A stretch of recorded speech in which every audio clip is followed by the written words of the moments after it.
మహాగణుడును గొప్పవాడైన యేసయ్య నామములో అందరికీ వందనాలు, దేవుని స్తోత్రాలు. ఈ రాత్రి శ్రేష్టమైన సమయంలో దేవుని మాటలు వినటానికి దేవుడు మనకిచ్చిన సమయాన్ని బట్టి, ఈ కుటుంబీకులకు చేసిన మేలులను బట్టి మనమందరం కూడి దేవుని నామాన్ని కనపరచున్నట్లు ఆయన చూపిన కృపను బట్టి దేవునికి మహిమ కలుగును గాక. ఈ రాత్రి కొన్ని దేవుని మాటలు మనం నేర్చుకుంటూ ఆయన పరిశుద్ధ నామాన్ని కనపరుద్దాం. తీయండి ఒకసారి కీర్తనల గ్రంథం 145వ కీర్తన 9వ వాక్యాన్ని ఒకసారి చదువుదాం. చాలా స్పష్టంగా దేవుని గురించి తెలియపరచబడుతున్నటువంటి మాట ఏమిటంటే, యెహోవా అందరికీ చప్పట్లుగా.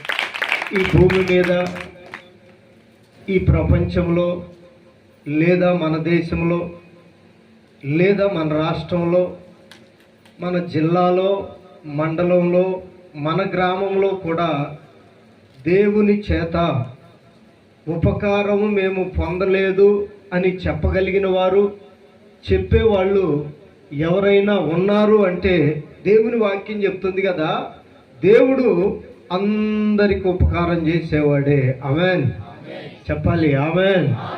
కొందరేమో ఆ ఉపకారాన్ని గుర్తిస్తున్నారు, కొందరేమో గుర్తించలేకపోతున్నారు. ఉపకారం అనేది ప్రతి మనిషి అనుభవిస్తూనే ఉన్నాడు, అందుకని ఆయన దేవుడై ఉన్నాడు. ఆమేన్. అందుకని దేవుని గురించిన లేఖనం తెలియపరుస్తున్న గొప్ప సత్యం ఏమిటంటే, దేవుడు అందరికీ ఉపకారి.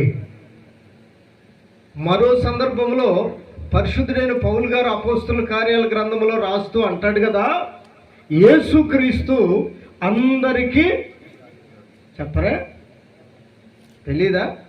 యేసుక్రీస్తు అందరికీ ప్రభువు. ఇప్పుడన్నా చెప్పండి, ఎవరైనా అందరికీ ప్రభు. ఇక్కడైనా అక్కడైనా అందరూ అనేటటువంటి మాటను దేవుడు చాలా స్పష్టంగా వాడాడు. దేవుని విషయాల్లో మాత్రమే ఇది ఖచ్చితంగా సాధ్యమవుతుంది. ఎందుకంటే ఆయన మాత్రమే అందరి ఎడల న్యాయము చేయగలిగిన వాడు, అందరికీ ఉపకారము చేయగలిగిన వాడు. ఇక్కడేమో యెహోవా అందరికీ ఉపకారి. అపోస్తుల కార్యాల గ్రంథంలోనికి వెళితే, న్యూ టెస్టిమెంట్లోనికి వెళితేనేమో యేసుక్రీస్తు అందరికీ ప్రభువై ఉన్నాడు. దేవుని యొక్క ఉపకారాన్ని పొందుతున్న మనుషులు అందరూ అని వ్రాయబడి ఉంది అక్కడ. దీనిలో ఏ విధమైన కులం కానీ, మతం కానీ, సంపన్నులని కానీ, పేదవాళ్ళని కానీ, ఈ యొక్క అందరూ అనేటటువంటి మాటలో ఇన్ని కేటగిరీలకు సంబంధించిన వాళ్ళందరూ కూడా ఆ ఒక్క మాటలోనే ఉన్నారు. స్తోత్రం కలుగును గాక. ఊరంతా అంటే అందరు ఉన్నట్టే. అట్లాగుననే మనుషులందరి ఎడల దేవుడు ఏమై ఉన్నాడంటే ఉపకారి అయి ఉన్నాడు. చెప్పండి, ఏమై ఉన్నాడు? ఉపకారి అయి ఉన్నాడు. ఉపకారి అనగా మేలు చేయువాడు, లేక సహాయము చేయువాడు, లేక ప్రార్థన ఆలకించువాడు, లేక కన్నీళ్లు తుడుచువాడు. నీవు ఏ సందర్భంలో లేక ఏ పరిస్థితిలో నీ యొక్క జీవిత మనుగడ కొనసాగించబడుతుందో, అటువంటి ఏ పరిస్థితి ఏదైనా కానీ ఆయన నీ జీవితంలో చేయగలడు ఉపకారము. స్తోత్రం కలుగును గాక. ఎంతో మంది దేవుని ఎరగని వాళ్ళు ఆయన యొద్దకు వచ్చినప్పుడు ఆయనేమి వ్యత్యాసము చూపించలేదు. ఆయన సజీవుడిగా భూమి మీద శరీరధారిగా ఉన్న దినాల్లో చాలా మంది దేవునిని ఎరిగిన వాళ్ళు వచ్చారు, దేవునిని ఎరగని వాళ్ళు వచ్చారు. వారందరి ఎడల దేవుడు చేసిన గొప్ప మేలేమిటంటే, వాళ్ళు ఏ స్థితిలో ఆయన యొద్దకు వచ్చారో. ఆమేన్. ఒక ఆయన అయితే ఓ దెయ్యం పట్టింది ఆయన కుమారుడికి. ఎటువంటి భయంకరమైన దయ్యం అంటే, ఎక్కడంటే అక్కడ మూర్చొచ్చినట్టు పడిపోతాడు. అక్కడ అగ్ని ఉందా, నీళ్లున్నాయా, ఏముందా అనేది కూడా ఇక ఆ సమయంలో అర్థం కాదు. అందరూ ఏమనుకుంటున్నారంటే వీడికి ఫిడ్స్ వస్తుంది. ఏ రోగం? మూర్ఛ రోగం వస్తుంది, వీడు మూర్ఛ కలిగిన వాడు అని చెప్పి ఆ ఊరోళ్ళు కానీ ఆ ప్రాంతంలో వాళ్ళు కానీ ఆ విధంగానే భావించారు. ఆ సమయంలో ఆ దగ్గర ఊరిలోకి యేసు ప్రభు వచ్చాడని తెలుసుకున్నారు. స్తోత్రం కలుగును గాక. కూడా మూర్ఛ రోగం అని చెప్పి ఆలోచించి ఆ పిల్లవాడికి ఒక ముద్ర వేశారు. ఈడు మూర్ఛ కలిగిన వాడు.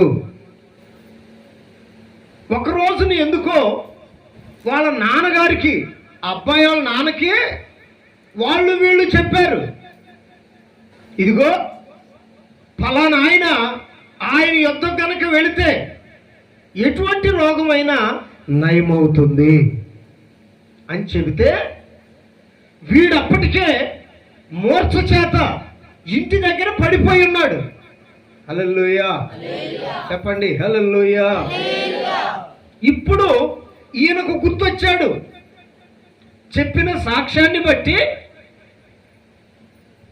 దేవుడిని ఎరిగిన వాళ్ళు చెప్పిన సాక్ష్యాన్ని బట్టి యేసు ప్రభు ఈయన గుర్తొచ్చి, అరే మా ఊరుకు దగ్గరలోకి వచ్చాడంట అని చెప్పి ఆయన యొద్దకు వెళ్ళి, అయ్యా నీకు వందనాలు అన్నాడు.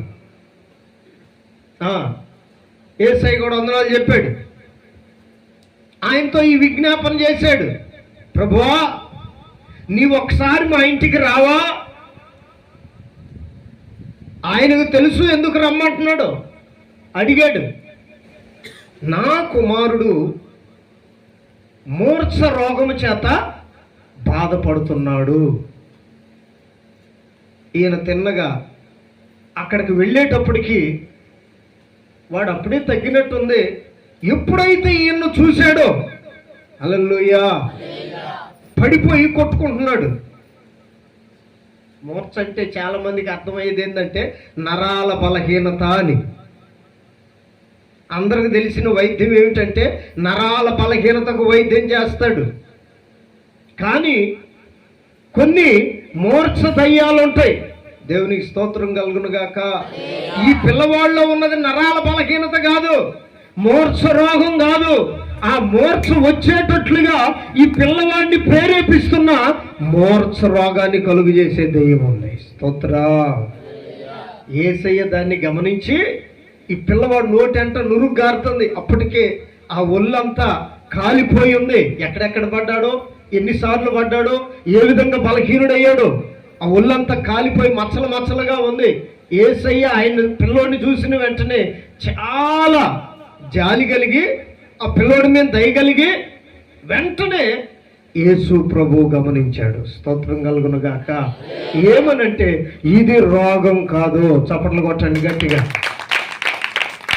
ఇది నరాల బలహీనత కాదు, ఇది రోగం కాదు అని చెప్పి వెంటనే గద్దిస్తున్నాడు.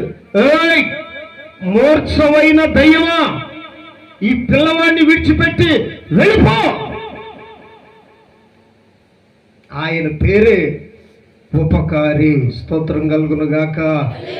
ఎవరైనా బాధలో ఉంటే, కన్నీళ్లలో ఉంటే, పరిస్థితి బాగోక వేదనకరమైన స్థితిలో ఉంటే వెంటనే చెలించిపోతుంది దేవుని యొక్క మనసు, దేవుని యొక్క ఆలోచన, దేవుని యొక్క తలంపు. ఈ పిల్లవాడు కొట్టుకులాడుతూ ఉంటే అందరేమో రోగం అనుకుంటున్నారు, అందరేమో నరాల బలహీనత అనుకుంటున్నారు. కాదు కాదు, ఆ పిల్లవాడిలో ఉంది మూర్ఛ దయ్యం. ఆ మూర్ఛను కలుగు చేస్తున్న దయ్యం. ఎప్పుడైతే యేసయ్య మూర్ఛ దయ్యమా ఈ పిల్లవాడిని విడిచిపెట్టి వెళ్ళిపో అన్నాడో వెంటనే విలవిలవిలలాడించిందంట. స్తోత్రం కలుగును గాక. ఇదే నాకు చివరి అవకాశం, ఇక ఈ పిల్లోడిలో నేను ఉండటానికి అవకాశం లేదని చెప్పి విలవిలలాడించి ఆ పిల్లవాడిని విడిచిపెట్టి వెళ్ళిపోయిందంట. చప్పట్లు కొట్టండి. ఆయన ఆ పిల్లవాడి జీవితంలో లేక ఆ కుటుంబంలో ఉపకారి అయిన దేవుడై ఉన్నాడు. స్తోత్రం కలుగును గాక. చెప్పండి హల్లెలూయా. ఎన్నో వ్యాధులు కలిగిన వాళ్ళు, రోగాలు కలిగిన వాళ్ళు, పరిస్థితులు సక్రమముగా లేనివారు, అప్పుల పాలైన వారు దేవుని సన్నిధికి వచ్చి, దేవుని యొద్దకు వచ్చి, కొందరికి అర్థం కాని ఏంటంటే ఆయన ఏదో చిన్న చిన్న కార్యాలు చేస్తాడు కానీ దేవుడు చిన్న చిన్నవి చేస్తాడు కానీ గాల్లో దీపం పెట్టి ఏమనకూడదంట. మీకు తెలుసు కానీ నోరులు తెరవట్ల. ఏమనకూడదంట? ఎక్కడ దీపం పెట్టి? బైబిల్ చెప్తుంది, బుద్ధి కలిగిన వాడు ఎవడైనా దీపాన్ని గాల్లో పెట్టడంట. వాడికి తెలుసు గాల్లో దీపం పెడితే ఆరిపోతుంది.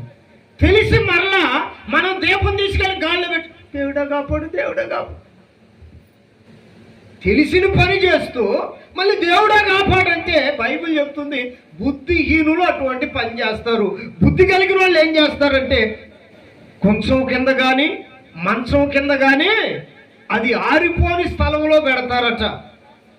కొందరికి అర్థం కాదు ఏమిటంటే చిన్న చిన్న రోగాలు పోతాయి కానీ మోస రోగం పోద్దా, క్యాన్సర్ రోగం పోద్దా? లేదండి బాబు, ఆయనకు అసాధ్యమైనదంటూ ఏమీ లేదు. ఆమేన్.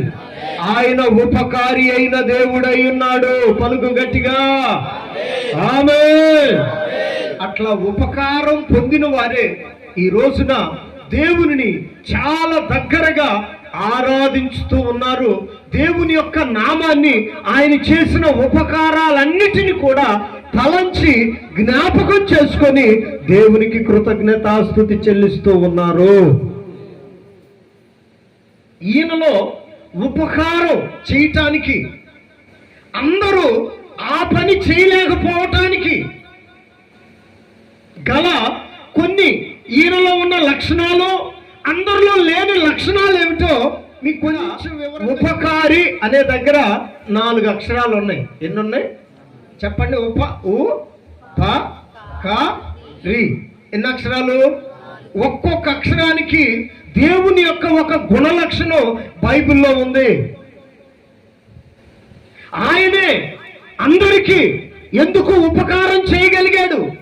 యేసయ్య మాత్రమే అందరి కొరకు ఎందుకు ప్రాణం పెట్టగలిగాడు? ఆయనలో ఉన్న గొప్ప లక్షణం ఏమిటి?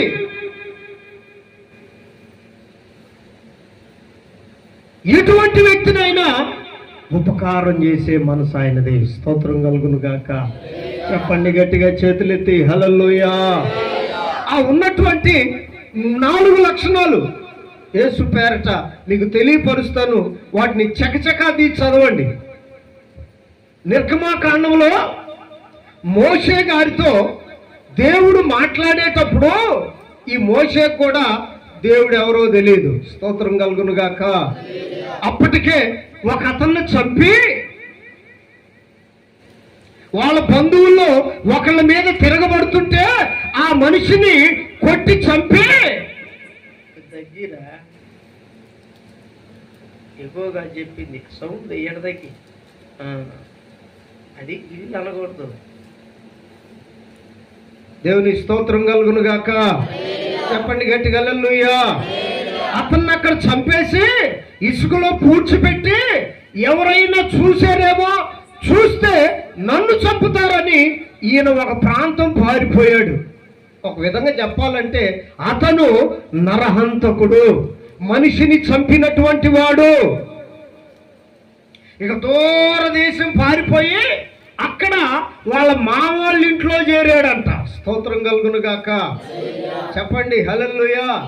అంతే కదా, కొంతమంది చేయరాని కార్యాలు చేసినప్పుడు ఉన్న ఊరు విడిచిపెట్టి పారిపోతారు కదా. అట్లాగుననే ఈ మోషే కూడా ఆ ఊరిలో ఉన్న వ్యక్తిని, ఐగుప్తులో ఉన్న వ్యక్తిని చంపి వీళ్ళ బంధువులైన వారి మీద అతను అటాక్ చేస్తుంటే ఇతను చంపుతారేమోనని ప్రాణ భయంతో పారిపోయాడు. పారిపోయి వారి మావోళ్ళ ఇంట్లో చేరాడు. అక్కడ చేరితే ఊరకెవరు అన్నం పెట్టరు కదా. చూస్తున్నారు ఇటు, ఊరకెవరు అన్నం పెడతారా? ఎంత బంధువు అయినా 4 రోజులు పెడతారు, ఒక నెల రోజులు చూస్తారు, నెల తర్వాత చిన్నగా చెప్పనన్నా చెప్తారు టాటా బాయ్ బాయ్ అని. లేదా ఏదన్నా పని చూసుకో. అట్లాగుననే ఈ మోషే గారికి కూడా వాళ్ళ మామగారు ఏం చేశాడంటే, రే నువ్వు ఖాళీగా ఉంటావు ఎందుకురా, కుర్రోడివే, దేవుని స్తోత్రం కలుగును గాక. ఇగో నా మందలు ఉన్నాయి, మేకలు గొర్రెలు ఉన్నాయి, వీటిని తోలుకెళ్ళి మేపుకోనరా, నీకు పచ్చడి అన్నం పెడతాను అన్నాడు. మా మామలో ఏదో తేడా వచ్చింది అనుకున్నాడు, అంతే కదా. మొదట వెళ్ళిన 4 రోజులు మాత్రం కూర్చొనీరు, నిలబడినీరు, చెంబు కూడా పట్టుకుని, ఎందుకు నేను పెడతాలే, నేను తెస్తాలే, నేను ఇస్తాలే అంటారు. వెళ్ళిన 4 రోజులు తర్వాత 4 రోజుల తర్వాత ఏదో సామెత కూడా ఉంది. మొదటి రోజేమో ఆ చుట్టం అంట, రెండో రోజేమో ఇంకో చుట్టం అంట, మూడో రోజేమో ఇక అక్కడి నుంచి ఉంటుందంట. అట్లాగనే మోషే గారికి కూడా చూసిన రోజులు చూశాడు. ఇక చిన్నగా సలహా చెప్పాడు, వెళ్ళి మందలు మేపుకొనిరా అనేటప్పటికి ఈయన ఇక ఆ కొండలకు దోలుకొని పోయాడంట. మేకల మందల్ని, గొర్రెల మందల్ని ఆ కొండకు దోలుకొని పోయి అక్కడ కూర్చొని ఆలోచిస్తున్నాడు. ఏమని? నేను నరహంతకుణ్ణి, మనిషిని చంపొచ్చాను అని ఆలోచిస్తూ ఉంటే అక్కడంట అతను కూర్చున్న దానికి అల్లంత దూరంలో పచ్చి చెట్టు, ఇది ఇట్లానే పచ్చి చెట్టు ఉంటే ఆ చెట్టు మీదకి అగ్ని దిగి వచ్చి ఆ చెట్టును గాలి చేస్తున్నట్టు కనపడుతుందంట. గాలి చేస్తున్నట్టు కనపడుతుంది కానీ అది మాత్రం గాలిపోవట్లేదంట. చప్పట్లు కొట్టండి గట్టి. అగ్ని మండుతుందంట కానీ పొద కాలిపోయేటప్పటికి ఏదో ఇక్కడ జరుగుతుంది, ఆశ్చర్యం జరుగుతుందని చెప్పి ఆయన దగ్గరికి వెళ్ళబోతే దేవుడు ఏం చేశాడంటే పేరు పెట్టి పిలిచాడు, మోషే నీవు దగ్గరకు రావద్దు. ఎందుకు ప్రభు అంటే ఇది పరిశుద్ధమైన స్థలం, నీవేమో నరహంతకుడివి, మనిషి ఎడల జాలి కూడా లేకుండా, ఉపకారం చేయాలన్న ఆలోచన లేకుండా, ఓ మంచి మనసు లేకుండా నీవు ఇట్టి కార్యమును జరిగించావు గనుక ఈ పరిశుద్ధమైన స్థలములో దేవుని యొక్క కార్యం కనపడుతుందా? అవునయ్యా, పొదేమో అగ్నేమో మండుతుంది కానీ పొదేమో కాలిపోవట్లేదు అని చెప్పి అన్నా వెంటనే ఆయన దగ్గరకు రావద్దని చెప్పి ఆ అగ్ని పొదలో నుండి దేవుడు మోషేతో మాట్లాడుతున్నాడు.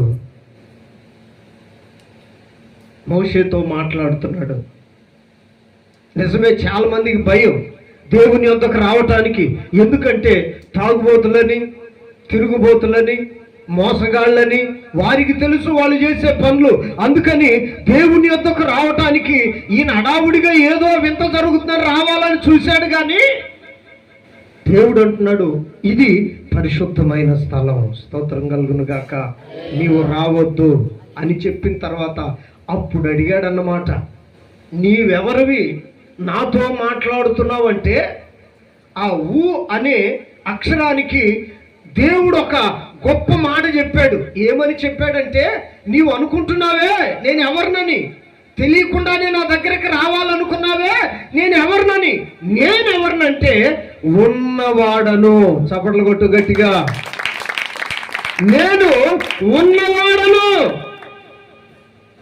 ఎప్పటి నుంచి ఉన్నావయ్యా, ఎప్పుడున్నావంటే నీ పితరులు ఉన్నారే, అబ్రహాము, ఇస్సాకు, యాకోబులు కూడా నేనే దేవుడిగా ఉన్నవాడను. ఆమేన్ చెప్పాలి గట్టిగా, ఆమేన్. వాళ్ళు కూడా ఒకప్పుడు గ్రహించలేదు. అబ్రహాము కూడా ఒకప్పుడు దేవుని గురించిన జ్ఞానం లేదు, గ్రహించలేదు. అయితే సమయం వచ్చినప్పుడు నేను అబ్రహాముతో మాట్లాడాను, స్తోత్రం కలుగును గాక, వారికి దేవుణ్ణి ఉన్నాను. ఇప్పుడు నీవు నా దగ్గరకు రాకపోవటానికి కారణం ఏమిటంటే ఇంతకాలం నీ మనసు ఉపకారం చేసే ఆలోచన లేదు గనుక. నేనెవరినంటే ఉపకారము చేయ తలపెట్టాను నీకు, స్తోత్రం కలుగును గాక. చెప్పండి గట్టిగా హల్లెలూయా. నరహంతకుడే మనిషిని చంపి వచ్చాడే అని దేవుడు ఆ మనిషిని ఉపేక్షించాడు, క్షమించాడు, కనికరించాడు. అప్పుడు చెప్తున్నాడు కదా, నేనెవరినంటే ఉన్నవాడను. స్తోత్రం కలుగును గాక. హల్లెలూయా. నేను ఉన్నవాడను. దానికి రిఫరెన్స్గా, దానికి అర్థమవునట్లుగా అడ్రస్ కూడా చెప్పాడు. ఏమనంటే నేను అబ్రహాము దేవుడను. 3వ అధ్యాయం ఉంటుంది ఈ మాట. నేను అబ్రహాము దేవుడను, ఇస్సాకు దేవుడను, యాకోబు దేవుడను. అబ్రహాం కూడా ఒకప్పుడు నాకు దూరంగా ఉన్నాడు. నేను దేవుడిని అయిన తరువాత నీతిమంతుడిగా మార్చబడ్డాడు. గట్టిగా చప్పట్లు. ఏమో మీరు సత్తు చెప్పలేకపోతున్నారు. దేవునికి మహిమ కలుగును గాక. చెప్తాం గట్టిగా హల్లెలూయా. నేను అబ్రహాము ఎరగక మునుపు దేవుడుగానే ఉన్నాను, కానీ అబ్రహాము ఎరగలేదు. వారి పితరుల యొక్క ఆచారాల్లో వాటిల్లో బట్టి నడిపించబడుతున్నాడు. ఒకరోజు నేను అబ్రహాముతో మాట్లాడాను. ఎవరు నీవని అబ్రహాము కూడా నన్ను అడిగితే నేను ఆయనకేమని చెప్పానంటే సర్వశక్తి గల దేవుడను. హల్లెలూయా చెప్పాలి. హల్లెలూయా. సర్వశక్తి గల దేవుడను అని నా ప్రత్యక్షతను అబ్రహాము విషయంలో కనుపరిచాను. నీవు అడుగుతున్నావే ఎవరు అని. నేనెవరినంటే ఉపకారము చేయ తలిచే దేవుడును. నువ్వు ఏ పరిస్థితిలో ఉన్నా, నీవు నరహంతకుడు అని అందరూ అనుకుంటుంటే నువ్వు పారిపోయొచ్చావే, నీకు నేను ఉపకారం చేయాలనుకుంటున్నా. నీ మీద ఉన్న నింద లేక నువ్వు చేసిన తప్పుకి పరిష్కారం ఉపకారము చేయటమే అని మోషేను దేవుడు క్షమించి ఆయన ప్రజలైన ఇశ్రాయేలీయుల్ని నడిపించటానికి ఓ యోగ్యకరమైన ప్రవక్తగా దేవుడు ఎన్నుకున్నాడు. ఆమేన్ చెప్పండి గట్టిగా ఆమేన్. ఉపకారం చేసే మనుషుల్లో ఉండేటటువంటి గొప్ప ఆలోచన ఏమిటంటే వారు దేవునిలో ఉంటారు. దేవుడు ఏ విధముగా ఉన్నవాడై ఉన్నాడో ఆయనను ఎరిగిన వారై ఉపకారం చేయాలని తలంచిన మనుషుడా. పౌలు గారు చెప్తారు కదా, నేను దేవుడిని ఎరగక మునుపు నాకు కూడా ఒక ఆలోచన ఉండేది. ఏమనంటే అందరికి మేలు చేయాలని ఆలోచన మాత్రమే ఉండేది, కానీ చేయాలి అని సమయం వచ్చినప్పుడు నా మనసు చేయనివ్వట్లేదు.